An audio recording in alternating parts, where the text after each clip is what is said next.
I spent time in a place of prayer asking God where I should start from with all the potentials He had given me. Have you ever met someone and within a few minutes you could already tell what they were like? Maybe they were loud, quiet, or maybe they just walked into your room and you just feel comfortable around them. You haven't known this person for that long to know everything about them, but you could already feel their personality. Now, I don't think that brands are any different. And the funny thing is that I didn't fully understand that when I started Ultra Brand You. So backstory on how I started Ultra Brand You. Ultra Brand You didn't start the day I created the page. It started long before that. And as someone who is multifaceted, there was a point in my life where I felt genuinely stuck and didn't know what direction to take. So I knew I really had to seek the face of God about it. I spent time in a place of prayer asking God where I should start from with all the potentials He had given me. Then one day God just dropped a word in my heart. Brands. That's all He said. Brands. And to be honest, I didn't really know what that meant for me. It kind of scared me because branding is such a crowded space. So I just started anyway. And at that time, I honestly had no clue what I was doing. But there was one thing I was sure about.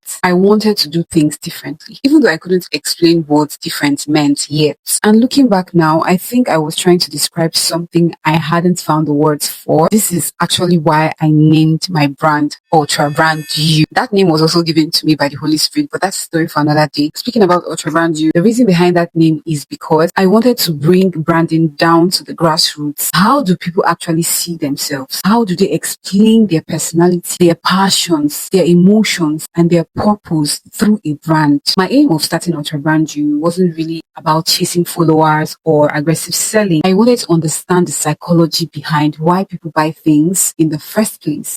Crazy. Why does one brand make someone feel confident and why does another brand make someone feel like they finally made it in life? For example, let's say she got an Hermes bag. Just because she's carrying an Hermes bag can create a sort of identity around her. Automatically, she's viewed differently. And she herself knowing that just because she's carrying an Hermes bag, people are going to see her differently. She feels more confident about herself. Now, this does not necessarily apply to everybody, but this is actually a fact, and this is the power of what branding can do to someone's identity. And look, with all the rethinking, relearning, researching, and observing, I think I have a better clarity about my purpose with Ultra Brand You. Now, whether it's intentional or not, people naturally assign a personality to your brand, which means we already know that every brand has a personality. So I don't think that's up for debate anymore. But what I've become interested in is something different entirely. What actually gives that personality life? That's the idea I've been sitting with for months, and I call it emotional DNA. I think every brand has one, or at least every unforgettable brand does. So emotional DNA is like the emotional makeup that shapes how people experience you long before they decide whether they're going to buy from you or not. Now, I'm not trying to teach branding. I'm trying to understand why people connect so deeply with certain brands and how businesses can build that same kind of connection without pretending to be something they're not.